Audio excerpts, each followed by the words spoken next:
अभी तक हमने पंच महाभूत के बारे में पढ़ा है। उसका जो है नेचुरोपैथिकल एस्पेक्ट, उसका आयुर्वेदिक पंचकर्मा का एस्पेक्ट।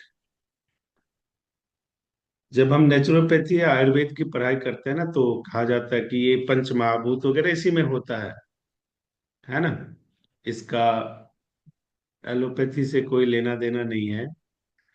बेसिकली एलोपैथी के सारी में जो मेडिसिन है वो भी पंच महाभूत ही है। आप अगर उसको ठीक से देखोगे तो वो पंच महाभूत ही है।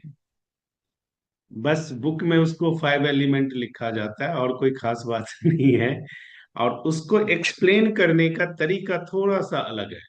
हम जिस हिसाब से पंच महाभूत को देखते हैं या हमें पढ़ाया जाता है, तो अगर मॉडर्न साइंस के हिसाब से आप देखोगे तो वो अलग नजरिए से देखते हैं उसको, उसका एक्सप्लेनेशन अलग हो। तो आज का जो टॉपिक है हमारा, वो है concept of panch mahabhutas and their relation to naturopathy and yoga. पंच महाभूत का कंसेप्ट क्या है और नेचुरोपैथी से उसका रिलेशन क्या है, नेचुरोपैथी और योग से रिलेशन क्या है। दूसरी लाइन में मैं उसे बताना चाहूँ तो आप ये समझ लो कि मॉडर्न साइंस, आज का जो विज्ञान है, वो पंच महाभूत को कैसे देखता है, किन चीजों में देखता है। देखता उसी में है, अर्थ में, उसमें सब उसी में है, लेकिन उसका नजरिया अलग है। हमारी जो स्पिरिचुअलिज्म है और जो विज्ञान है उसमें थोड़ा सा बेसिक अंतर है। चीजें तो एक ही है, सुप्रीमेसी की थोड़ी सी लड़ाई है। और दूसरी है कि चीज एक है, नजरिया दो है। बस इतना सा अंतर है, चीज एक ही है। तो अगर हम पहले बात करें तो पंच महाभूत में हम पढ़ते हैं ना, क्षितिजल पावक गगन समीरा, है ना। हम्म। तो क्षितिजल पावक गगन समीरा, पांच चीज हो गया हमारा। हम्म। हमने पहले भी पढ़ा है, फायर, एयर, स्पेस, अर्थ और वाटर। ये पांच चीज बराबर। में भी होता है, लेकिन कैसे होता है, इसको क्या कहा जाता है, वो हम देखने का प्रयास करते हैं। According to the modern science, earth is made up by 5 component. Earth अच्छा। पांच ओके। कंपोनेंट से बना है। क्या क्या? एटमॉस्फेयर पहला, हाइड्रोस्फेयर दूसरा, लिथोस्फेयर तीसरा, मेंटल एंड कोर, ये पांच है। किस चीज के बारे में कहा जा रहा है? The earth is made up earth of 5 component. 5 ठीक है। कंपोनेंट्स। अब अगर हम यहाँ पे समझने का प्रयास करें, पहला क्या है? एटमॉस्फेयर। एटमॉस्फेयर क्या है? अगर हम उसको समझने की कोशिश करें तो एक्चुअली में एयर। एटमॉस्फेयर क्या है? Air sir. Layer of gases that surrounded the earth, यही है एटमॉस्फेयर। उसका कोई मतलब होगा, layer of gases that surrounded the earth and it's made earth. Up of air. इसमें क्या क्या होता है? एयर होता है, मॉइस्चर होता है, टेनी पार्टिकल्स होते हैं। ये क्या करता है? हमारा प्रोटेक्शन करता है। किस चीज से प्रोटेक्शन करता है? स्पेस से। हमारे सन अर्थ बेस से को सर। क्या करता है? वार्म रखता है। हम जो ऑक्सीजन ब्रीथ करते हैं वो इस एटमोसफेयर से मिलता है ना। तो अब अगर हम इसका कैलकुलेशन करें, एटमॉस्फेयर में पंच महाभूत के हिसाब से क्या होता है, हमारे जो 5 एलिमेंट है उसमें एटमॉस्फेयर में क्या पाया जाता है 5 एलिमेंट में से? हम अभी साइंस सर के हिसाब से ही पढ़ते हैं, जबकि इसका पढ़ाई ऐसे होता है कि 5 एलिमेंट में इस दो तत्वों में से एटमॉस्फेयर बना है। ठीक। इसकी पढ़ाई एक्चुअल ऐसे होती है, लेकिन हम समझने के लिए पहले यही पढ़ते हैं कि एटमॉस्फेयर का डिस्क्रिप्शन हमने समझ लिया, एक शॉर्ट इंफॉर्मेशन, क्योंकि हम एक्चुअल साइंस नहीं पढ़ने जा रहे हैं, फिजिक्स केमिस्ट्री बायोलॉजी नहीं पढ़ने जा रहे हैं, पंच महाभूत के हिसाब से हम पढ़ते हैं। तो हमने कहा कि 5 कंपोनेंट में पहला कंपोनेंट है एटमॉस्फेयर। अब एटमॉस्फेयर के बारे में हमने वेरी सिंपल सामान्य शब्दों में ये समझा कि एक लेयर ऑफ गैसेस है, जिसके अंदर क्या क्या होता है? एयर होता है, मॉइस्चर होता है, टिनी पार्टिकल्स होते हैं, वो क्या करता है, प्रोटेक्ट करता है हमें स्पेस की एक्टिविटी से। अदरवाइज क्या होगा, अगर ओजोन फट जाएगा तो क्या होगा, यहाँ पे आग ही आग होगा। तो इन सारी चीजों से हमारा प्रोटेक्शन करता है। अब ये जितने आप समझते हो, जो जितने नासा है, इसरो है, सब क्या है, इसी लेयर में, इसी लेयर में सारा बना हुआ, इसी लेयर में ये सारे काम करते हैं। अब सबसे जो इंपॉर्टेंट चीज है क्या है, एटमॉस्फेयर वार्म अप रखता है, और हमारी जो जीवन रेखा है, जिसे लाइफ फोर्स बोलते हैं, ऑक्सीजन, वो हमें इसी से मिलता है। जब हम पंच महाभूत की बात करते हैं तो पंच महाभूत में ऑक्सीजन कहाँ से मिलता है, आकाश और वायु से। वेरी सिंपल, इसमें कोई डाउट नहीं है हमें। तो आकाश और वायु तत्व का एक हिस्सा हुआ एटमॉस्फेयर। अगर मैं आयुर्वेद या पंचमहाभूत या अपने वेदांत के हिसाब से देखूं, तो atmosphere is a part of two तत्व, दैट इज आकाश एंड वायु। क्लियर है। अब दूसरा क्या था, हाइड्रोस्फेयर। हाइड्रोथेरेपी का नाम हमने सुना है। अब हम यहां समझ लेते हैं कि हाइड्रोस्फेयर क्या होता है, जो साइंस इसे एलिमेंट मानता है, 5 एलिमेंट से एक वाटर, मानता है। हाइड्रो मीन्स वाटर थेरेपी, ठीक है। वाटर। तो हाइड्रो को एक एलिमेंट मानता है, ये तो हम भी कहते हैं, बल्कि हमने ही कहा है, उसमें से साइंस ने उसको माना है। लेकिन इस हम जिरह में ना जाए कि हमने कहा उसने कहा, हम ये मानते हैं कि हाइड्रोस्फेयर एक पार्ट है वाटर। हाइड्रोस्फेयर मीन्स उसमें क्या होगा, अगर हाइड्रोस्फेयर को हम डिफाइन करने का बात करें तो क्या होगा, it is all the water on the earth, including what, water in surface, water in seas, water underground, liquid, vapour, किसी भी तरीके से वाटर का क्रिएशन जो होता है, that comes under the hydrosphere. अगर पंच महाभूत के हिसाब से हम इसको देखेंगे तो क्या हुआ, जल तत्व, है ना, वाटर एलिमेंट ये हो गया। तो मॉडर्न मेडिकल साइंस के दो चीजों को हमने समझ लिया 5 एलिमेंट के हिसाब से, एटमॉस्फेयर इक्वल टू आकाश तत्व और वायु तत्व, और हाइड्रोस्फेयर इक्वल टू वाटर तत्व, यानी जल तत्व। ठीक है,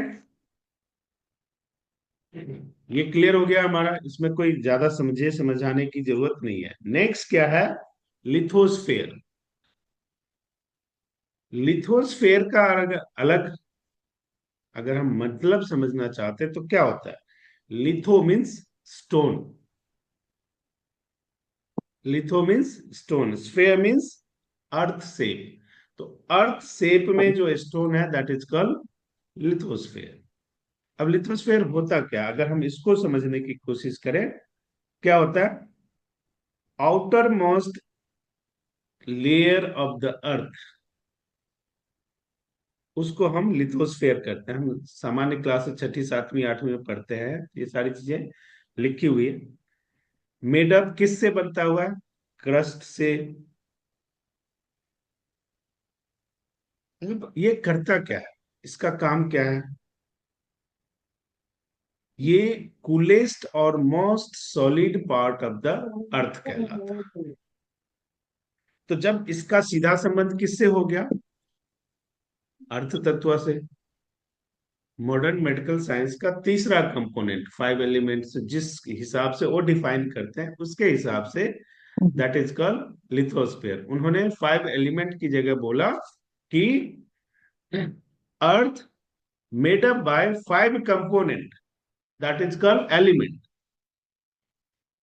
ठीक है, तो उन्होंने एलिमेंट कहने के बजाय, पंचमहाभूत कहने के बजाय, इसको अर्थ मेड अप बाय 5 कंपोनेंट कह दिया। जो वो जो कंपोनेंट प्रिपेयर हुआ, वो इन्हीं तत्वों से प्रिपेयर हुआ। तो ये हो गया आपका पृथ्वी तत्व, राइट। अब नेक्स्ट क्या है, एटमॉस्फेयर, मेंटल एंड कोर। अग्नि तत्व, सबसे नीचे अर्थ में हम जाते हैं तो क्या होता है? वोल्केनो, ज्वालामुखी, अग्नि, है ना। बिल्कुल इंटीरियर में हम जाएंगे अर्थ के 3 4 5 किलोमीटर अंदर अगर हम जाते हैं, ये अर्थक्वेक आता है। कैसे आता है? ड्यू टू कोर मेंटल के डिस्टरबेंस से अर्थक्वेक आता है। तो Oh, ये हो गया okay. अग्नि Yes. तत्व। अब पांचों एलिमेंट Hmm. हमारा पूरा हो गया। पहला, मॉडर्न मेडिकल साइंस क्या कहता है? 4 5 चीजें, 4 चीजें उन्हें बेसिकली, उसमें 5 जो महाभूत है हम उसको क्लेरिफाई करेंगे। कैसे होगा वो सारा हम डिटेल अभी पढ़ेंगे। तो अकॉर्डिंग टू द, जो अभी हमने, बस 1 मिनट में इसको समराइज कर देता हूँ पंचमा। According to the modern medical science, मंच महाभूत को डिफाइन किया गया है कैसे? The Earth is made up by 5 components, that is called atmosphere, hydrosphere, Master. lithosphere, mantle and core. Atmosphere आकाश और वायु तत्व, हाइड्रोस्फेयर जल तत्व, आप लिखना चाहते हो लिख लो, Delta. हाइड्रोस्फेयर जल तत्व, लिथोस्फेयर अर्थ तत्व, अर्थ एलिमेंट, और मेंटल कोर अग्नि एलिमेंट। अब हम आते हैं, कंसेप्ट क्लियर हुआ आप लोगों का? हम जो कहते हैं ना कि एलोपैथी या आयुर्वेद या नेचुरोपैथी, पंचमहाभूत नेचुरोपैथी या आयुर्वेद का हिस्सा, ऐसा कुछ भी नहीं है। इस यूनिवर्स के सभी चीजें पार्ट हैं, कोई भी अलग नहीं है। सबका, मेरा पहनावा अलग हो सकता है, आपका पहनावा अलग हो सकता है, इसका मतलब हम है तो मनुष्य ना, ये तो कॉमन फैक्टर है ना। तो 5 एलिमेंट कॉमन फैक्टर है, इसको हम मान के चले ताकि हम इसको आगे पढ़ सकते हैं, ठीक है। अब सेम चीज आप अपने बॉडी में ढूंढो, आप अपने शरीर में ढूंढो, तो आप पाओगे कि ये 5 एलिमेंट हमारे बॉडी में है। वो नेक्स्ट सेशन में मैं आपको लिखवाऊंगा कि सपोज अग्नि तत्व है तो उष्ण कटिबंध प्रदेश जिसे हम कहते हैं, जहाँ पे अग्नि बहुत होती है हमारे शरीर में। मैं एग्जांपल के थे, ये नेक्स्ट सेशन का मसला है, उसमें हम बात करेंगे। यानी अग्नि तत्व हमारे शरीर के किस हिस्से में होता है? तो नेवल से नीचे का जो हिस्सा होता है उसे हम ज्योग्राफिकल लैंग्वेज में कहते हैं, अगर हम अपने शरीर को अर्थ मान लें, तो उसमें नेवल से नीचे का हिस्सा उष्ण कटिबंध क्षेत्र कहलाता है, जहां पे हीट, जठराग्नि का निवास वही होता है, हम सब जानते हैं, योग नेचुरोपैथी में हम पढ़ते हैं। वो शरीर का उष्ण कटिबंध प्रदेश है, उस पर हम लिखवाऊंगा, अभी सारी बातें करेंगे, उसमें कोई दिक्कत वाली बात नहीं, वो कर लेंगे सारा। तो 5 एलिमेंट का मॉडर्न साइंस के हिसाब से जो कंसेप्ट है वो आपको आई थिंक समझ में आ गया होगा। अब हम अगर शरीर में समझने की कोशिश करते हैं, शरीर पे हम बात कर ही लेते हैं थोड़ा बहुत, उसमें अगर हम देखेंगे तो शरीर में सबसे पहली बात किस चीज की होती है? सेलुलर लेवल पे हम बात करते हैं, ठीक है ना। सिंगल सेल एक लिविंग ऑर्गेनिज्म है, ये हम सब जानते हैं, इसमें कुछ कहने की बात। और उसमें भी 5 एलिमेंट होता है। एक सिंगल सेल शरीर का, उसमें 5 एलिमेंट होता है, उसका डिस्क्रिप्शन कैसे होगा? अब एक सिंगल सेल में क्या क्या होता है? अर्थ, पृथ्वी तत्व, स्ट्रक्चर ऑफ द सेल को पृथ्वी तत्व कहा जाता है। स्ट्रक्चर ऑफ द सेल को पृथ्वी तत्व कहा जाता है। वाटर तत्व किसको कहा जाता है? तो उस सेल के अंदर साइटोप्लाज्म ऑफ द सेल, वो क्या कहलाएगा? वाटर तत्व। अब सेल के अंदर अग्नि तत्व क्या हो सकता है? तो वेरियस मेटाबॉलिज्म, वो क्या कहलाता है? अग्नि तत्व। अर्थ और आकाश, वेरियस सेल्स ऑर्गन, इस दोनों में कवर होते हैं। एयर और वायु, रेस्पिरेशन, हर एक सेल में रेस्पिरेशन का फंक्शन होता है, विदाउट रेस्पिरेशन काम नहीं हो सकता है। मूवमेंट ऑफ न्यूट्रिएंट्स, और मेटाबॉलिक वेस्ट प्रोडक्ट एक सेल का जो होता है, दैट इज कॉल्ड एयर और पाइल। हम वैसे भी पढ़ते हैं कि हमारे शरीर में जितने मूवमेंट का काम होता है वो किसके द्वारा होता है? वायु तत्व के द्वारा। अगर वायु तत्व हमारा वीक हो तो हमारा ब्लड थिक हो जाएगा, क्लॉटिंग शुरू हो जाएगी, वेरिकोज वेन हो जाएगा। वेरिकोज वेन का नाम सुना हुआ है आप लोगों ने? What happen due to deficiency of वायु तत्व, एयर तत्व। अगर एयर तत्व की डेफिशिएंसी होगी तो क्या हो जाता है हमें? वेरिकोज वेन, जिसे फुटमैन डिजीज बोलते हैं, पुलिसमैन डिजीज पहले बोला जाता था, क्योंकि उनको 12-12 घंटे 14-14 घंटे खड़े होकर ड्यूटी करनी होती है, तो मूवमेंट नहीं होता, एयर का मूवमेंट नहीं होता, तो उस वजह से ये प्रॉब्लम क्रिएट होती है।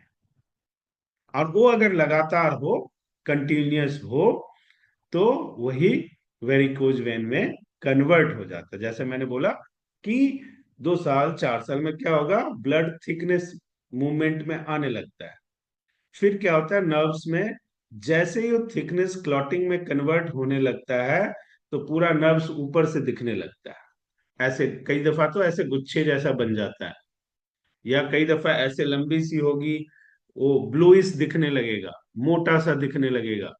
ये सारे आपको इससे पता लग जाना चाहिए कि ये, तो अब हमने ये समझा। अभी तक तो हम ये समझते थे ना, पढ़ते थे कि universe made by 5 element and human body is replica of universe also made by 5 element, है ना?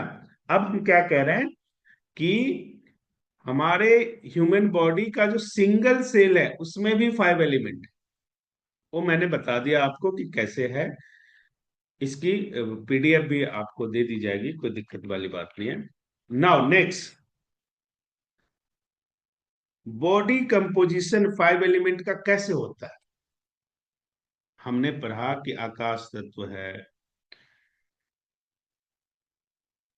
वायु तत्व है, पृथ्वी तत्व है, अर्थ तत्व है, जल तत्व है। तो हमारे शरीर में इसका कंपोजिशन क्या होता है? हम प्रोडक्ट बनाते हैं तो उसमें भी कंपोजिशन बनाते हैं ना। अब समझ लो कि हमारा शरीर एक प्रोडक्ट है, उस प्रोडक्ट में 5 एलिमेंट का कंपोजिशन कैसे होता है ये तो सब खैर आप लोग जानते हैं। जैसे वाटर तत्व 72% होता है, हम सब जानते हैं। एयर तत्व 6 पर लिख लो, आप सब लिख लो, ये बड़ा काम आएगा। जिनके पास नहीं है या जानकारी नहीं है तो लिख लो। देखो, ये सारी चीजें आपके लिए समझना इसलिए इसलिए आवश्यक है कि मैं पंचकर्मा पढ़ाने जा रहा हूँ। पंचकर्मा में क्या होता है कि आपको पेशेंट को इनटेक कराना पड़ेगा, और अगर आपको इसका ज्ञान नहीं है कि बात बढ़ा हुआ है, पित्त बढ़ा हुआ है, या कौन सा तत्व आगे पीछे है, तो ट्रीटमेंट गलत हो सकता है। इसलिए 3 साल क्लास, 4 क्लास, 5 क्लास जितना लगेगा, ये दो चीज क्लियर कर लो। मैं पढ़ाने के लिए तैयार हूँ, 5 क्लास लग जाए कोई दिक्कत नहीं है। एक तो प्रकृति यानी वात पित्त कफ, और दूसरा 5 एलिमेंट। ये बहुत अच्छे तरीके से 5 बार 10 बार जितना पूछना है पूछ लो, पढ़ लो, समझ लो, क्योंकि ट्रीटमेंट का बेस यही होगा। जब आप पंचकर्मा करने जाओगे, डिटॉक्स करने जाओगे, तो कोई भी चीज इनटेक कराने से पहले आपको ये देखना पड़ेगा कि अगर उसकी पित्त प्रकृति है तो उसको पित्त को बढ़ाने वाली चीज इनटेक नहीं करा सकते। अगर उसकी कफ प्रकृति है तो कफ को बढ़ाने वाली चीज इनटेक नहीं करा सकते। अगर आप कराओगे तो उसका दूसरा रिएक्शन आएगा। इसकी वजह से ये बड़ा इंपॉर्टेंट है, ये दो मैं बार बार इस पे फोकस कर रहा हूँ, और मैं जितनी क्लास होगी इस पे कराऊंगा, इसीलिए कराऊंगा कि आप लोगों को ये चीज क्लियर हो जाए अच्छे तरीके से, फिर ट्रीटमेंट देना आसान हो जाएगा। क्योंकि एक एक चीज, एक एक सारी चीजें, या मैं साल भर बैठ के आपको मैं ट्रीटमेंट करके मॉडरेट करके आपके हाथों से करवा के दिखा सकता हूँ, लेकिन रेगुलर प्रैक्टिस तो आपको करनी पड़ेगी ना। तो वहां पर ये चीज पता होगा तो वो बेहतर होगा। तो हमें पता है वाटर एलिमेंट हमारे शरीर में 72% है। अब अगर वाटर एलिमेंट शरीर में 72% है, तो सिंपल सी बात है कि हमारे खाने में वाटर एलिमेंट कितना होना चाहिए। ऑब्वियसली 72% होना चाहिए ना, तभी तो मैच होगा। अब यहीं पे सबसे बड़ी गलती होती है। हम दिन भर में जो खाना खाते हैं उसमें कई दफा तो ऐसा होता है कि 10% भी वाटर एलिमेंट नहीं होता, अगर हम पानी ना पिए तो। 72% तो छोड़ो, 10% भी नहीं होता। क्योंकि अगर दिन में 3 बार आपने, एक बार मोमोज, एक बार बर्गर और एक बार चाउमीन खा लिया, तो हो गया ना पूरा 72%। फिर बचा क्या? So you have to understand कि आपकी बॉडी की, इससे क्या समझना है, ये मैं क्यों समझा रहा हूं, क्यों बता रहा हूं। यू हैव टू अंडरस्टैंड कि आपके शरीर की रिक्वायरमेंट क्या है, आपके शरीर को कौन सी चीज कितनी चाहिए। अगर वो चीज उतनी नहीं दोगे तो आने वाले टाइम में शरीर में डेफिशिएंसी तो होना तय है ना। और यही तो मैं कहता हूं कि 15-20 साल में मेहनत करके हम बड़े मेहनत से, बड़े शौक से, सोशल स्टेटस सिंबल के साथ बीमारी कमाते हैं। सारे लाव लश्कर को लगा देते हैं बीमारी कमाने में। तो आपकी डाइट में पहला, कोई भी डाइटिशियन अपना डाइट बनाना चाहते हो तो सिंपल समझ लो ना कि आपकी डाइट में 72% वाटर कंटेंट होना चाहिए। वेरी सिंपल है। आप कभी बीमार नहीं पड़ोगे, आपका बॉडी हमेशा हाइड्रेट रहेगा, आपका बॉडी हमेशा अल्कलाइन से युक्त रहेगा। तो बीमार काहे को पड़ोगे? पॉसिबल है बीमार पड़ना? नहीं। सीजनल कुछ ऊपर नीचे हो एक अलग चीज है। दूसरा, एयर 6%। तीसरा, अर्थ 12%। चौथा, फायर अग्नि 4%। और फिफ्थ वन, स्पेस 6%। ये कैलकुलेशन है आपके शरीर की। और ये कैलकुलेशन केवल नेचुरोपैथी या आयुर्वेद का नहीं है। जब मैं वाटर की बात करता हूं तो एयर की बात करोगे तो ऑक्सीजन में कन्वर्ट हो जाएगा। तो हो गया ना साइंस। हम एयर कहते हैं, बाई तत्व कहते हैं, उसको ऑक्सीजन कह दो। अभी तो हमने पढ़ा है ना कि ऑक्सीजन कहाँ से मिलता है हमें? एटमॉस्फेयर से।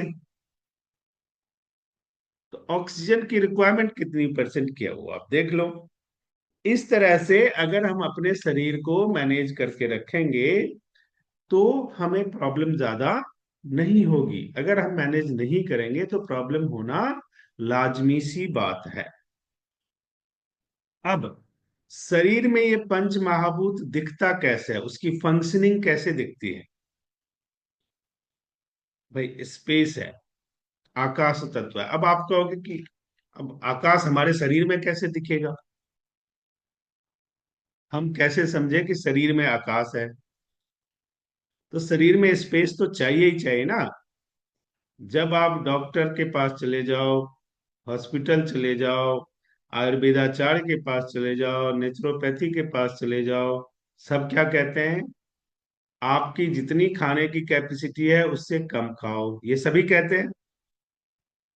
किसी के पास भी चले जाओ, सभी कहते हैं।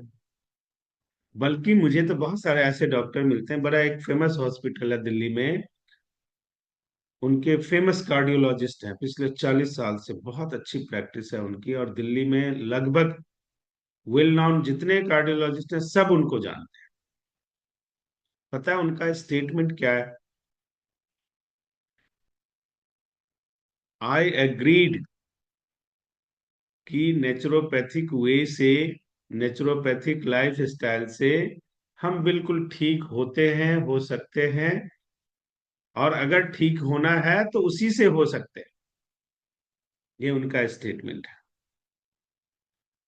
और एक बार उनकी तबीयत खराब हुई थी तो उन्होंने कहा कि, मेरे सामने मुझे ही कहा सब, कि मैं तुम्हारे सामने ही कह रहा हूं कि तुमने जो जो चीज अभी बताई है उसी से मैं ठीक हुआ हूं,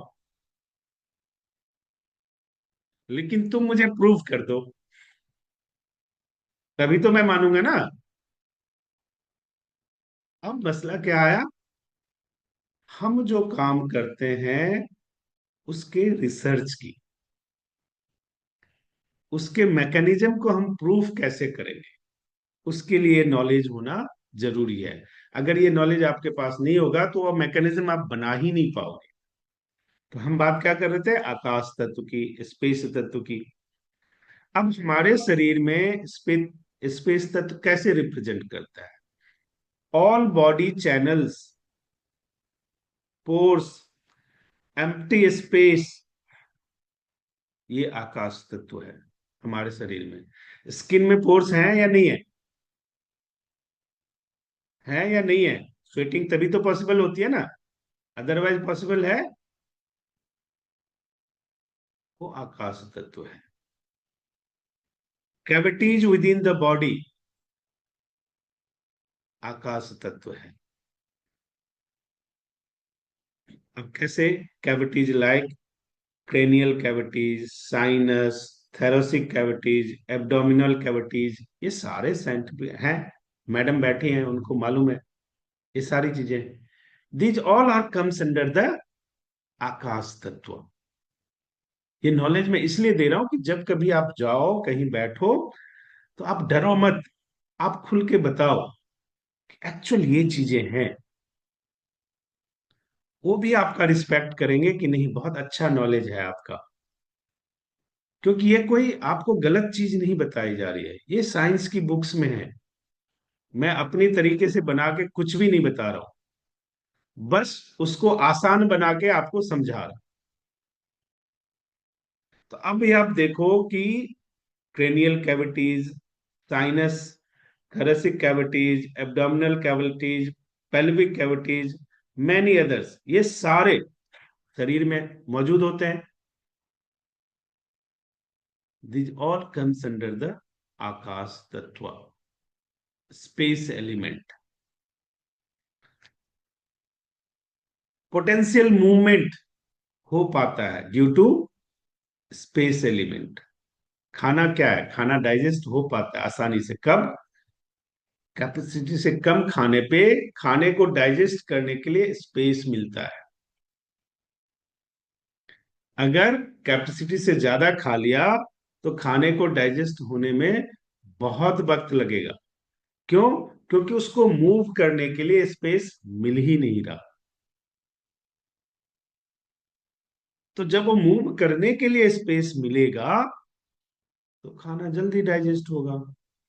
और इसका प्रूफ, प्रमाण चाहिए आपको? देखो, मैं आज ही बोलता हूं, आज सब थोड़ा थोड़ा खाना खा के सोना।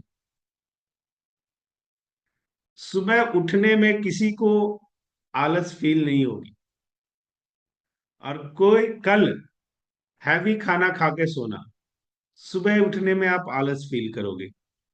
वेरी सिंपल, आप अपने ऊपर ही ट्राई कर लो, ना हो तो बताना। अब इसमें तो कुछ, मैं तो आपको और अच्छी बात बता रहा हूं, खूब खाओ तो पता चलेगा आपको कि खूब खाने से क्या होता है और थोड़ा कम खाने से क्या होता है।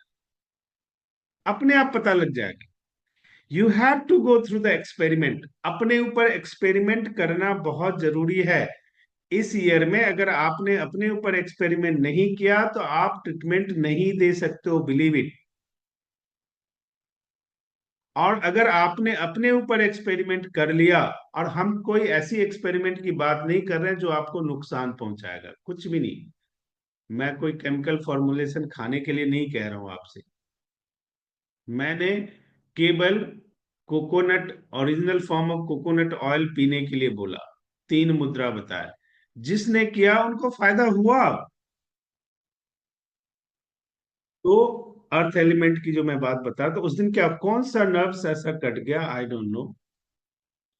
जैसे पाइप से पानी निकलता है फोर्स में, वैसे ही शरीर से ब्लड निकलने लग गया। और एनर्जी कितनी होती है ये देखो, कि जो डॉक्टर सर्जरी कर रहा है वो 3 फुट पीछे जाके गिरा उस करंट से। फिर दूसरे डॉक्टर ने कॉटन हाथ में लिया और जाके उस पे नर्व्स को पूरी हैवी फोर्स से प्रेस किया, सो दैट कि ब्लड को रोका जा सके। अगर वो एक मिनट भी ऐसा होता तो वहीं के वहीं सब कुछ खत्म था। इतनी एनर्जी हमारे शरीर में होती है। तो ये जो फोर्स है हियरिंग सेंस और साउंड का, ये अर्थ एलिमेंट को डिनोट करता है। अब हम आते हैं एयर और वायु पे। जिसने जितने गैसियस फॉर्म मैटर्स होते हैं हमारे शरीर में, वो रिप्रेजेंट किसको करता है? एयर तत्व को। चाहे आप मोशन का नाम ले लो, चाहे आप ब्लड फ्लो का नाम ले लो, चाहे आप किसी भी तरह की मूवमेंट की बात कर लो, किसी भी ऑर्गन्स की मूवमेंट की, सॉरी, सर्कुलेशन की मूवमेंट की बात कर लो, ये सारे रिप्रेजेंट करते हैं air. Expansion of contraction, vibration. अगर एयर तत्व कम है तो आपके शरीर में ये सब चीज प्रॉब्लम बहुत क्रिएट हो जाएगा। आपको हमेशा ध्यान क्या रखना है कि आपका एयर तत्व कम है, बिल्कुल रहे। क्यों? It alters both physical as well as mental level, because sensory as well as motor impulse are governed by this element। दो इंपॉर्टेंट वर्ड मैंने बोला है, sensory as well as motor impulse. ये एयर एलिमेंट से govern होता है। अगर air element गड़बड़ हो गया तो आप समझ लो आपके शरीर की एक्टिविटी, आपकी शरीर की फुर्ती, आपके चेहरे की चमक, सब डाउन हो जाएगा। आप कुछ भी खा लो, एसी में बैठ लो, ऑडी गाड़ी में घूम लो, उससे कोई फर्क नहीं पड़ता। कार्डियोवास्कुलर सिस्टम में circulation, movement of plasma, movement of nutrients through blood, gastro intestinal system, ये सारे गवर्न होते हैं किससे? तीन। जब भी मैं पढ़ाता हूं क्लास में तो तीन एक सिस्टम आपको कई बार मैं बता चुका हूं। क्या? Digestion, assimilation and absorption. ये तीनों प्रॉपरली होगा ही तब जब आपके शरीर में अर्थ, सॉरी, वायु तत्व, एयर एलिमेंट प्रॉपर होगा। अगर एयर एलिमेंट प्रॉपर नहीं है ये होगा ही नहीं। और इस तरह की जितनी प्रॉब्लम्स हैं, अगर उसकी दवाई का मेडिकल वैल्यूएशन जाके गूगल पर आप चेक कर लो, उस दवाई का काम ही है एयर तत्व को बढ़ाना। वो जो दवाई डॉक्टर्स सर लिख के देते आजकल हैं मैं, तो उस दवाई का काम एक्सक्यूज ही मी है। सर, जी। आजकल मुझे नींद बहुत आ रही है और मेरा क्या एयर तत्व ही खराब हो गया? पहले मैं एयर तत्व कंप्लीट कर लूं फिर नींद पे आएंगे, कोई बात नहीं। नींद आ रही है तो अच्छी बात है, नींद लो। और दालचीनी की चाय इतना पियो, सोना देखो तो नींद नहीं आएगी। ठीक? चलो पहले इसको मैं पूरा कर लेता हूँ फिर करेंगे उस पर बात, ठीक है मैडम? तो प्रोसेस ऑफ डाइजेशन, एसिमिलेशन और एब्जॉर्प्शन, तीनों प्रॉपर तभी होगा जब आपका वायु तत्व प्रॉपर होगा। इस तीन शब्द का मतलब आप समझते हो? आपके शरीर की जितनी एक्सक्रीशन की प्रक्रिया है, अगर वायु तत्व ठीक नहीं है तो आपका स्टूल ठीक नहीं होगा, यूरिन ठीक नहीं होगा, आपको स्वेटिंग आने में प्रॉब्लम होगी, कितनी बड़ी दिक्कत होगी। बॉडी को डिटॉक्स करने चले थे, अब तो टॉक्सिन निकलेगा ही नहीं। अगर एब्जॉर्प्शन का प्रोसेस नहीं होगा तो आपके शरीर को न्यूट्रिशन ही नहीं मिलेगा। इसलिए मैं कहता हूं कि जब हम कोई भी इंटेक करते हैं दो प्रोसेस होता है, डाइजेशन और डिफर्मेंटेशन। तो एयर तत्व इतना रखो शरीर में मेंटेन कि डाइजेशन हो। अगर वो डिफॉर्मेशन की तरफ गया, आपके शरीर का स्वास्थ्य बिगड़ना शुरू हो जाएगा। इस चीज को आपने ध्यान रखना है। अब फायर पे आते हैं। फायर को हम अपने शरीर में कैसे देखेंगे, कहां से क्या डिनोट्स होता है? पावर ऑफ ट्रांसफॉर्मेशन,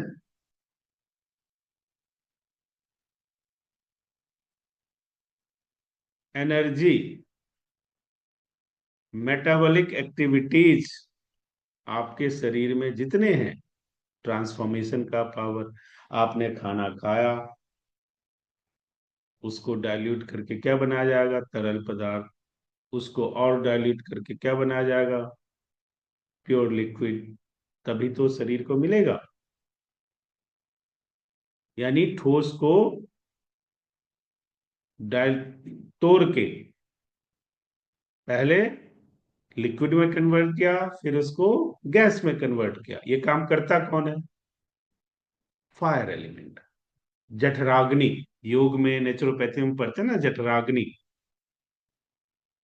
तो पंच महाभूत को मैं प्योर साइंस से कंपैरिजन करके आपको दिखा रहा हूं कि पंच महाभूत हमारे शरीर के अंदर ये सब फंक्शन कर रहा है। हमें पता नहीं है, इसलिए हम सोचते हैं अच्छा पंच महाभूत तो नेचुरोपैथी की चीज है। ये सब कोई नेचुरोपैथी की चीज नहीं है। जब पंच महाभूत से शरीर बना, तो पंच महाभूत तो इस शरीर में है। ड्यू टू पंच महाभूत योर फिजियोलॉजिकल फंक्शन पॉसिबल हो पाता है। अगर वो बिगड़ेगा तो आपका फिजियोलॉजिकल फंक्शन प्रोसेस हो ही नहीं पाएगा, कर ही नहीं पाओगे। फायर एलिमेंट हेल्प करता है आपको क्या करने में? एनर्जी प्रोवाइड करने में। किसके लिए? कोई भी काम करोगे तो विदाउट एनर्जी पॉसिबल है क्या? कोई भी एक्टिविटीज करोगे तो आपको क्या रिक्वायर्ड है? एनर्जी। तो उस एनर्जी को पाने के लिए, अगर आपका फायर एलिमेंट प्रॉपर नहीं है, तो आप वो एनर्जी नहीं पा सकते हो। जैसे मैडम ने अभी कहा, उनको नींद बहुत आ रही है, कुछ करने का मन नहीं कर रहा है, लेटे रहने का मन कर रहा है। ट्रांसफॉर्मेशन नहीं हो रहा है। एयर तत्व और अग्नि तत्व दोनों कम हो गया है। एनर्जी में कन्वर्ट नहीं हो रहा है। वो जो खाना खा रहे हैं वो एनर्जी में कन्वर्ट नहीं हो रहा है। इसलिए आलस पैदा हो रहा है, एनर्जी नहीं पैदा हो रहा है। तो ये आपको ध्यान रखना है। आपके शरीर का टेम्परेचर, आपके शरीर का मेटाबॉलिक रेट, हमने 2 दिन पहले ही आपको बताया था ना, कि जब हम सूर्य मुद्रा करते हैं तो क्या होता है? कैलोरी बर्न होता है। शरीर डिटॉक्स के प्रोसेस में आता है। 10 मिनट आप सूर्य मुद्रा करके देखो, आपके शरीर में हीट पैदा, टेम्परेचर बढ़ने लगेगा शरीर का। ये प्रूफ है कि आपका कैलोरी बर्न होना शुरू हो गया, स्वेटिंग आनी शुरू हो जाएगी। तो ये सारी चीजें आपको समझना है, रखना है। किसी को कोई प्रॉब्लम होती है तो आप देखो, जितनी कार्डियक इश्यूज है, दो ही कारण होते हैं। तीन तीन तत्व है इसमें मेजर रोल में। कौन सा? एयर, अग्नि और जल। इस तीन तत्व को ठीक कर लो, ये सारी प्रॉब्लम्स अपने आप खत्म हो जाएगी, उसमें कुछ करने की जरूरत ही नहीं पड़ेगी।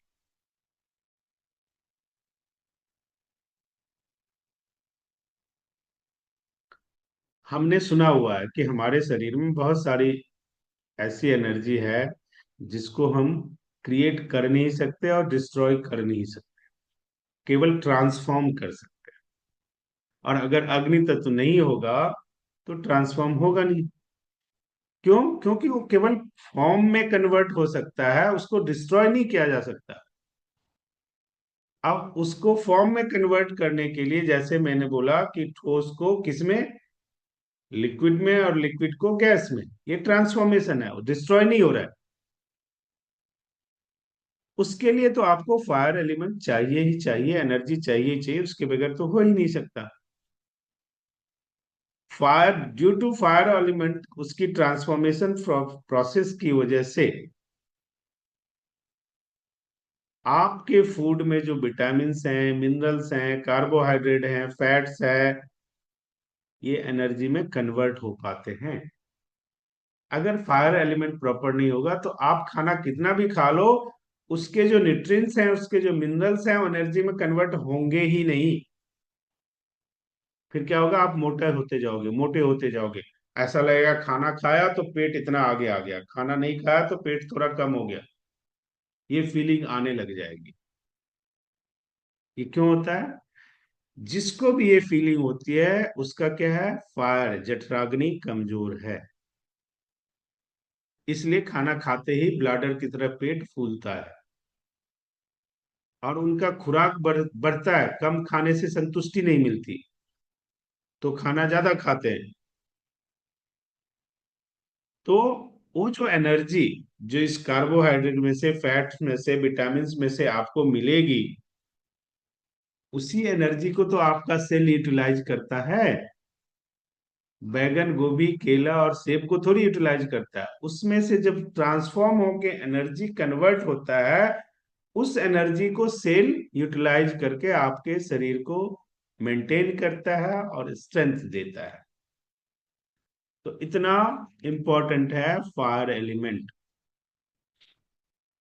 आपके अंदर शार्पनेस, आपके अंदर hotness, colour, dry, light, vision, ये सारी चीजों के लिए अगर जठराग्नि प्रॉपर होगी तो प्रॉपर रहेगा, नहीं तो नहीं रहेगा।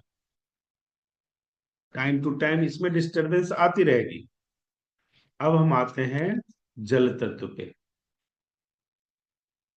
हमारे शरीर की जितनी liquid state of the body है, वो रिप्रेजेंट करता है जल तत्व को।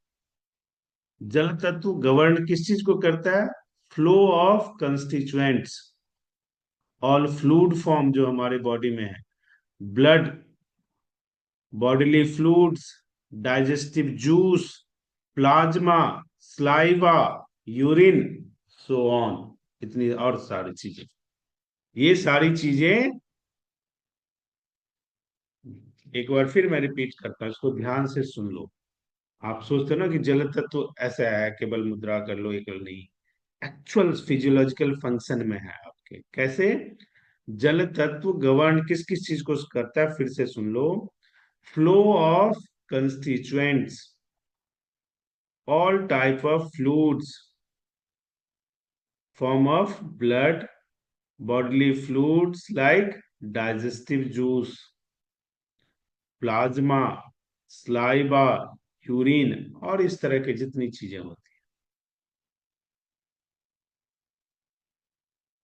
हैं। अब सेल और वेसल्स के बीच में जो ये चीजें होती हैं, तो अगर आपका जल तत्व कम हो तो ये कैरी ऑन नहीं हो पाएगा, न्यूट्रिशन फॉर्म इसका कैरी ऑन नहीं हो पाएगा। और जब ये कैरी ऑन नहीं होगा तो सबसे पहले आपका हार्मोन प्रभावित होता है। फिर आपके शरीर में मेटाबॉलिक वेस्ट इकट्ठा होने लगता है, और फिर बहुत सारी प्रॉब्लम्स ऑटोमेटिकली। दूसरा, वाटर एलिमेंट आपके बॉडी टेम्परेचर को कंट्रोल करता है। अगर प्रॉपर, इसलिए 72% वाटर है शरीर में। अगर वो प्रॉपर नहीं होगा तो आपकी बॉडी का कूलनेस नहीं रहेगा, टेम्परेचर हाई होगा, फीवर हाई होगा, 105, 106 ऐसे फीवर आने लग गए आज की डेट में।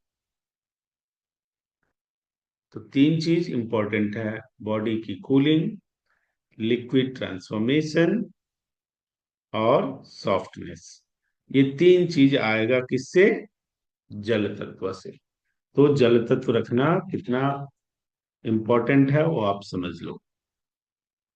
अब आया लास्ट पृथ्वी तत्व। ये किस चीज को रिप्रेजेंट करता है? सॉलिड स्टेट ऑफ मैटर आपके शरीर में जितना है, रिप्रेजेंट टू अर्थ तत्व। Highest density among all the elements, earth तत्व। All solid structure represented by earth element, जैसे बोन, हेयर, टिथ, मसल्स, ये सारी चीजें। यानी structure, shape and strength, structure, shape and strength represent by earth तत्व, earth element. अब आप इसी से समझ लो अर्थ एलिमेंट कितना इंपॉर्टेंट है, आपको चाहिए या नहीं चाहिए। क्वालिटीज क्या है? हैवीनेस, हार्ड, डल, स्टेबल, ग्रोस, ये सारे फंक्शन हमारे शरीर में होते हैं। इन सबको गवर्न करता है अर्थ एलिमेंट। तो आज मैंने आपको ये साइंटिफिक रिलेशनशिप बताने का प्रयास किया है। नेक्स्ट सेशन में नेचुरोपैथी और योगा से इसका कोरिलेशन क्या है, उस पर हम डिटेल चर्चा करके इसको क्लोज करेंगे। और फिर इस पे एक दिन पूरे सेशन में क्वेश्चन आंसर सेशन रखेंगे। आप लोग पढ़ो, पीडीएफ में कल भेज दूंगा। पढ़ो, 2 दिन लो, 3 दिन लो, उसको पढ़ो, फिर हम क्वेश्चन आंसर सेशन करेंगे, आपसे पूछेंगे, आप उसको बताओगे, गलत होगा तो ठीक करेंगे। इसको एक एक पॉइंट को याद रखना बहुत जरूरी है। आप ये समझो, समझने की कोशिश करो कि ये जो मैं आपको बता रहा हूं इसके पीछे बहुत मेहनत करना पड़ता है। ये जो मैं आपको बता रहा हूं, आप पढ़े लिखे डॉक्टर्स के बीच में जब जाके बोलोगे ना, आपको कितनी इज्जत मिलेगी आपको अंदाजा नहीं है। आपको पढ़े लिखे लोग जो डॉक्टर्स हैं उनके बीच में इज्जत इसलिए नहीं मिलती कि आपको उसका नॉलेज नहीं होता और आप बातें कर देते हो अगेंस्ट द एलोपैथी, इसलिए इज्जत नहीं मिलती है। लेकिन अगर आपके पास नॉलेज है, जब आप उसको बोलोगे, अच्छे अच्छे डॉक्टर्स आपको गाइड करने के लिए तैयार हो जाएंगे, समझाने के लिए तैयार हो जाएंगे, सब कुछ करने के लिए तैयार हो जाएंगे। मेरे लाइफ में खुद ऐसा होता है। तो यू हैव टू अंडरस्टैंड, इन चीजों के इंपॉर्टेंस को समझो और इसको आप अपने अंदर, बुक में मत रखो, नोट्स में मत रखो, पेन ड्राइव में मत रखो, यहाँ पे स्टोर करो। 2 दिन में होगा, 3 दिन में होगा, 4 दिन में होगा, 5, जो चीज यहाँ स्टोर हो गया वो ऑटोमेटिकली प्रैक्टिस में आ जाता है। प्रैक्टिस में वो चीज नहीं आएगी जो यहाँ स्टोर नहीं है। जो यहाँ स्टोर हो जाएगा ना, फिर ये अपना काम, जैसे एम्स में दिखाना है तो यूएचआईडी नंबर जनरेट करना प्रॉब्लमेटिक है। नंबर जनरेट हो गया तो सिस्टम में आ जाता है सब कुछ, मैडम बैठी हुई है यहाँ पे, वो बताएंगे आपको, ऑटोमेटिकली सिस्टम में आ जाता है, डॉक्टर्स भी आ जाएंगे, देख भी लेंगे, सब कुछ हो जाएगा। फर्स्ट उसके लिए काम तो क्या सर है मारामारी है इसकी? सारी यूएचआरडी कार्ड के लिए। हाँ, तो प्रॉब्लम क्या है इसमें, इस चिप में लाना है इस सारे नॉलेज को। Once you are able to do that, मजा आ जाएगा। चलो जी, अब पूछो जो जो सवाल पूछना है। जी। सर जो आपने साउंड वाला बताया था, all sound is transmitted through space through sense of air, ये थोड़ा कम समझ में आई, जरा आप दोबारा से एक्सप्लेन प्लीज कर दो। दो चीज समझ लो, साउंड, सेंस ऑफ हियरिंग, ये दो चीज, ये 2 वर्ड समझ में आया? हाँ जी सर। एटमॉस्फेयर से जो चीजें आप सुनते हो वो शब्द में कन्वर्ट होता है वोकल कॉर्ड के थ्रू। ठीक है? हाँ जी सर। चलो नेक्स्ट सेशन में इस पे डिटेल चर्चा कर देंगे, ठीक है जी। और अप्लाइड, बताओ। यहाँ पे सर ये सर्च अर्थ मारिए एलिमेंट से अप्लाइड कैसे रिलेटेड पंचकर्मा। है? क्या है? अप्लाइड पंचकर्मा। अर्थ एलिमेंट से ये कैसे ये रिलेटेड है? आपका क्या? साउंड। आप इस पे रिसर्च करके मुझे बताओ, यही टास्क है आपका।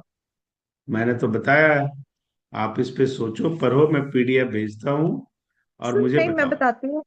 एक मिनट, आप मेरे को बताओ। जैसे ना, साउंड को ट्रेवल करने के लिए तो कुछ ना कुछ मीडियम तो चाहिए ही, जैसे एयर या फिर अर्थ, कुछ भी, कोई भी सॉलिड अभी मीडियम चाहिए। अर्थ को पढ़ा तो है मुझे आपने? लास्ट में क्या बोला है मैंने? तीन शब्द बोला है, स्ट्रक्चर, और क्या बोला है?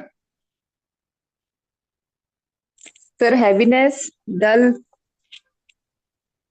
सर नहीं सॉलिड भैया, स्टेट ऑफ मैटर, और सर आगे सॉलिड बढ़ो, स्टेट ऑफ मैटर, आगे बढ़ो, sir high density, sir high density, आगे बढ़ो। Sir all elements, all air, आगे बढ़ो। Shape strength, sir shape strength, ये लास्ट में बोला है मैंने तीन वर्ड, क्या सर? तुमने लास्ट में तीन वर्ड बोला है, ये कर देना स्ट्रक्चर। आगे, जल्दी जल्दी बोलो, फटाफट बोलो बोलो बोलो। Structure, strength and hardness sir. हाँ? Shape structure, strength and hardness. Sir structure, hmm. Structure solid and shape. अब बताओ, कोई भी फिजियोलॉजिकल फंक्शन स्ट्रक्चर को टच किए बगैर हो जाएगा? ये देखो कैसे हो रहा पॉसिबल जो है? है। हाँ तो नहीं ऐसे सर। ऐसे घर करिए। का इंटीरियर करना कहोगे, दीवार की जरूरत ही नहीं है। मेरी शक्ल नहीं दिखी। ऐसे चाहिए, ऐसे चाहिए, ऐसे ठीक है। ऐसे चाहिए। अंशिका प्लीज इधर मत आ। मैडम कुछ स्पेशल बना रहे हो तो हम भी आ जाते हैं। आ जाओ सर, आ जाओ। कुछ नहीं बना रही, मैं यहीं बैठी हूँ। म्यूट कर लो, आओ म्यूट बट कर लो, नहीं नहीं, अंशिका प्लीज। म्यूट कर लो आप। हम तो आ सर एक बार जाएंगे, इस फेस का बता लेकिन दीजिए। म्यूट कर लोगे तो अच्छा रहेगा। सर ये अभी भी क्लियर नहीं हुआ, ये मुझे नहीं क्लियर नहीं होगा हुआ ये वाला। क्लियर। सबसे पहले इस पे स्टडी करो। देखो, ये नई चीज है, बिल्कुल नई चीज है। कोई नेचुरोपैथी वाला ये नहीं पढ़ाता है, कोई आयुर्वेद वाला ये नहीं पढ़ाएगा, कोई नहीं पढ़ाएगा। आई अंडरस्टैंड, एक दिन में नहीं समझ में आ गया, इसलिए दूसरा सेशन मैंने बाकी रखा है इसका। ठीक है? पहले जो जो चीजें आपने लिखा है उसको 5 बार पढ़ो, और जितने सवाल होते हैं वो लिखो। ठीक? मैंने क्या बोला? इसको पढ़ो, और जितने सवाल मन में आते हैं, जैसे एक बार आप पढ़ोगे तो 10 सवाल आ गए सपोज, जब दूसरी बार पढ़ोगे ना तो सवाल 8 रह जाएंगे, तीसरी बार पढ़ोगे तो 5 हो जाएंगे, चौथी बार तो मुश्किल से एक सवाल आपको मिलेगा। आप पहले पढ़ो उसको। मैंने क्या बोला? इसमें स्टोर करना है। इस बार सारी मेहनत मैं नहीं करूंगा, आपको भी करना पड़ेगा, क्योंकि आपका चिप है ना, पेन ड्राइव की तरह मैं ट्रांसफर तो कर नहीं सकता, और मैं वाल्मीकि ऋषि नहीं हूं कि ऐसे कर दूंगा तो ट्रांसफर हो जाएगा सारा, है ना? तो चिप में लाना है तो पढ़ना आपको पड़ेगा। कैसे? इस मुद्रा के साथ बताया हुआ है ना। जब इस मुद्रा को ऐसे रख के हम पढ़ाई करेंगे तो जो चीज याद नहीं है वो भी याद आ जाएगा लिखने के लिए। बोला हुआ है, पढ़ाया हुआ है सबको। सर पर ये ज्ञान मुद्रा कंसेप्ट ही कहते नहीं हैं समझ इसको। में आया है कि ये कंसेप्ट ही क्या है। हाँ जी। कुछ थोड़ा कंसेप्ट तो आप क्लियर कर दो, ये वाला कंसेप्ट ही नहीं समझ आया मुझे, तो ये आपने बोला क्या है? क्या बोला है मैंने? आपने बोला ऑल साउंड पढ़ो, इज पूरा पढ़ो, ट्रांसमिटेड पूरा। Through space. ऑल कौन से साउंड एलिमेंट इज की बात कर रहे हो ट्रांसमिट। आप? सर मैंने ना, या तो मुझसे कुछ मिस हुआ है यहाँ पे, तभी मैं आपसे पूछ रही हूँ ये वाली बात। कौन सी एलिमेंट ऑल की बात कर साउंड। रहे हो, ये बताओ। सर वैसे मैंने इसमें अर्थ एलिमेंट लिखा हुआ है, लेकिन ये अर्थ एलिमेंट नहीं होगा, तभी मेरा कुछ गड़बड़ हो रहा है। ऑल तो साउंड इसलिए इज तो मैं कह ट्रांसमिटेड रहा हूं थ्रू कि जो स्पेस। गड़बड़ है उसको पहले पढ़ो, तभी तो ठीक होगा। पर सर समझ ही नहीं आ रहा, तो ठीक कैसे करेंगे? आप बताओ। पहले आप उसे पढ़ो, तो अगर ऊपर नीचे हुआ होगा तो अपने आप पता लग जाएगा ना पढ़ने के बाद आपको। आपको पढ़ के सुनाऊं? हाँ सुनाओ, चलो। All sound is transmitted through space through sense of air. Sensory organs denote earth element. Sound denotes earth element. पता नहीं मैंने ठीक लिखा है या नहीं। ये अर्थ एलिमेंट में लिखा है आपने? हाँ जी। ये स्पेस एलिमेंट है ना सर? है वो स्पेस में ही है। वो स्पेस में होगा मेरे ख्याल में, अर्थ में नहीं है वो। तभी मैं ये स्पेस कंफ्यूज में हो है। गई हूँ इसलिए ना। चलो कोई नहीं, आपने दूसरे एलिमेंट की बात तीसरे एलिमेंट में कर रहे हो तो कहाँ से समझ में आएगा, वो स्पेस हाँ एलिमेंट की सर, बात। मैंने गलत लिख लिया ये ना, मैंने कोई अर्थ बात एलिमेंट कोई बात करके लिख कोई, लिया कोई सर। बात। अभी मैं वो पूरा भेजूंगा ना, हाँ पीडीएफ, जी। तो आपको समझ पढ़ लेना। और एक बार नहीं, मैंने बोला ना 5 बार पढ़ो और फिर मुझसे सवाल पूछो। अभी ऊपर ऊपर सवाल आएगा, पढ़ लोगे तो फिर एक्चुअल सवाल आएगा। ठीक है ठीक है। सर, और पीडीएफ भेज आपको इतना देना फिर ना। कंफ्यूजन इसलिए हुआ है कि जो आप पढ़ रहे हो स्पेस एलिमेंट में है और बता अर्थ एलिमेंट का रहे हो। हाँ सर, वही वही रीजन है, वही मुझे समझ कोई नहीं आ रहा बात था नहीं कि कोई अर्थ बात नहीं, एलिमेंट फिर में से कैसे पढ़ो, आया। मैं यही हूँ, चिंता मत करो। और कोई सवाल है जी? मैडम आपको पता लग गया क्यों आलस आ रही है आपको? सर सर हाँ जी। सर, जो आपने स्पेस एलिमेंट में बोला कि हमारी बॉडी में स्पेस एलिमेंट की अगर कमी हो जाती है तो कार्डियोवास्कुलर एक्टिविटी में और डेफिशिएंसी ब्लड सर्कुलेशन हो जाता है, मेटाबॉलिक रेट लो हो जाता है। जी, तो इसका थोड़ा सा अगर एक्सप्लेन कर देता एक बारी दोबारा। क्या एक्सप्लेन करूं, बताओ तो सही, आपको शक है कि नहीं होता है? सर, कार्डियोवास्कुलर तो आपने एयर में भी बताया कि उस सिस्टम में हमारी मूवमेंट जो होती है प्लाज्मा की, बेटा न्यूट्रिशन, गैस्ट्रो। मैंने अभी बोला है कि खाना खाओगे, 2 चीज करने के लिए बोला है, पहले वो करो फिर पता लग जाएगा इसका जवाब। एक दिन खूब खाना खा लो यहां तक, और एक दिन थोड़ा कम खाना खा लो, और दोनों दिन का रिजल्ट लिख के मुझे बताओ। जब स्पेस की कमी होगी, एक कमरे में 10 लोग सोएंगे तो क्या होगा? स्पेस की कमी बिल्कुल। होगी या नहीं होगी? सर, अगर घुटन हो होगी तो जाएगी। हार्ट का फंक्शन प्रभावित होगा या नहीं होगा? होगा। बिल्कुल। फिर थोड़ा पढ़ो और बोलो। बस। इस बार थोड़ा सा जोर लगाना पड़ेगा, बार बार कह रहा हूं। इस बार ऐसे काम नहीं चलेगा, थोड़ा सा जोर लगाना पड़ेगा। अच्छी बात है, आप लोग मेहनत करोगे, यू ऑल आर इंटेलिजेंट। पर क्या ना कि एक कहते हैं कि हमारी जो एनर्जी है ना, वो रेकी करने वाले देखो ऐसे करते हैं, ऐसे एनर्जी को इकट्ठा करते हैं, है ना? तो आपकी एनर्जी जो है ना वो थोड़ा बिखरा हुआ है, उसको ऐसे करो, इकट्ठा करो, और फिर फोकस करके स्टडी करो, देखो इतना जादू होगा, चमत्कार। आप लोग क्या करते हो ना कि क्लास में भी हो, उधर सब्जी भी चली हुई है, उधर चाय भी बन गई है, उधर बच्चा भी कुछ कह रहा था, इशारे कर दे रहे हैं क्योंकि कैमरा ऑफ है, कुछ तो होगा नहीं। इसको ऐसे करो, ऐसे ऐसे प्लीज। 1 घंटे का सेशन होता है, फोकस। क्योंकि फोकस नहीं होगा ना तो मेरे पढ़ाने का कोई फायदा नहीं है। क्या होता है ना कि बीच बीच में से एक एक शब्द निकल गया तो मीनिंग ही बदल जाता है। अब ये कपड़ा मैंने पहना हुआ है, इतने दूर लाल कर दूंगा तो ये इस कपड़े की कोई वैल्यू नहीं है, केवल लाल दिखेगा। अब मैं कहूंगा लाल क्यों हो गया?